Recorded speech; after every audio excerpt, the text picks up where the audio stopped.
បន្តលោកឈួនបរិយចាក់ដឹកនាំក្រុមការងារអញ្ជើញចុះសួរសុខទុក្ខនិងសំណេះសំណាលជាមួយនឹងទាហានក៏ដូចជាពលទាហានដែលកំពុងឈរជើងការពារព្រំដែនកម្ពុជាថៃនៅសមរភូមិចាត់ទិសប្រាសាទតាមាន់និងប្រាសាទតាក្របីលោកឈួនបរិយជំនួយការផ្ទាល់របស់សម្ដេចអគ្គមហាសេនាបតីតេជោហ៊ុនសែនប្រធានគណៈបកប្រជាជនកម្ពុជាបានអញ្ជើញដឹកនាំក្រុមការងារចុះសួរសុខទុក្ខសំណេះសំណាលជាមួយនាយទាហានរងនិងពលទាហាននាយនគរបាលនិងពលចនគរបាលដែលកំពុងតែឈរជើងការពារព្រំដែនកម្ពុជាថៃសមរភូមិទិសប្រាសាទតាមាន់និងប្រាសាទតាក្របីនៃខេត្តឧត្តរមានជ័យកម្មវិធីនេះប្រព្រឹត្តទៅនៅថ្ងៃទី5ខែឧសភាឆ្នាំ2025ដោយមានការអញ្ជើញចូលរួមពីលោកនុនដារុន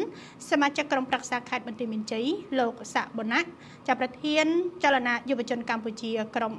157ស្រុកភ្នំស្រុកតំណាងឲ្យលោកចៅជាអានប្រធានចលនាយុវជនសាខាខេត្តបន្ទាយមានជ័យព្រមទាំងប្រជាពលរដ្ឋយ៉ាងច្រើនកកចូលរួមផងដែរនៅក្នុងឱកាសនោះលោកឈួនបរិយក៏បានផ្ដាំផ្ញើសាកសួរសុខទុក្ខដោយក្តីនឹករលឹកពីសំណាក់សម្ដេចតេជោហ៊ុនសែននិងសម្ដេចគតិប្រតិបណ្ឌិតបរនីហ៊ុនសែនសម្ដេចបវរធិបតីហ៊ុនម៉ាណែតនាយករដ្ឋមន្ត្រីនៃព្រះរាជាណាចក្រកម្ពុជានិងលោកជំទាវបណ្ឌិតដែលជានិច្ចកាលសម្ដេចតែងតែគិតគូរយកចិត្តទុកដាក់ជាប់ជានិច្ចពីសុខទុក្ខជីវភាពរស់នៅរបស់បងប្អូនកងកម្លាំងប្រដាប់អាវុធរបស់យើងជាពិសេសគឺកងកម្លាំងប្រដាប់អាវុធដែលកំពុងតែឈរជើងការពារនៅតាមបន្ទាត់ព្រំដែនកម្ពុជាថៃជាមួយគ្នានេះផងដែរលោកឈួនបរិយក៏បានសម្ដែងនៅការកោតសរសើរនិងដឹងគុណទៅដល់បងប្អូនកងទ័ពនីតិហ៊ានពលទាហានទាំងអស់ដែលបានលះបង់កម្លាំងកាយចិត្តហ៊ានពលីអាយុជីវិតចូលរួមនៅក្នុងសមរភូមិដើម្បីការពារជាតិអធិបតេយ្យភាពបូរណភាពទឹកដីនិងនាំមកនូវសុខសន្តិភាពស្ថិរភាពដែលជាការចាំបាច់ដល់ការសម្រេចបាននៅសមិទ្ធផលដ៏ធំធេងទៅលើគ្រប់វិស័យរាជរដ្ឋាភិបាលបានយកចិត្តទុកដាក់យ៉ាងខ្លាំងចំពោះការងារគ្រប់គ្រងព្រំដែននិងបានយកចិត្តទុកដាក់ចំពោះកងកម្លាំងឈរជើង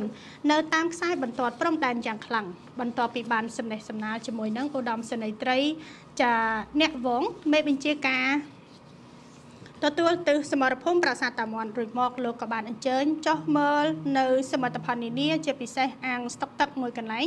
ដែលបានសាងសង់រួចរាល់សម្រាប់ឲ្យកងកម្លាំងនិងប្រជាពលរដ្ឋនៅទីនោះប្រើប្រាស់នៅក្នុងកម្មវិធីនោះចាស់លោកឈួនបរិយព្រមទាំងក្រុមការងារនិងបងប្អូនប្រជាពលរដ្ឋអមដំណើរបានរៀបចំនៅពិធីបួងសួងចាស់សូមឲ្យបីបាច់ថែរក្សាដល់កងទ័ពនគរបាលជាតិឲ្យជួបនៅសេចក្តីសុខសេចក្តីចម្រើននិងទទួលបាននូវជ័យជំនះគ្រប់ភារកិច្ចនិងបាននាំយកអំណោយជាគ្រឿងឧបភោគបរិភោគទៅដល់កងកម្លាំងដែលកំពុងឈរជើង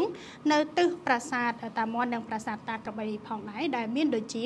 ចាមី10កេសអង្គ10ការុងទឹកសុទ្ធ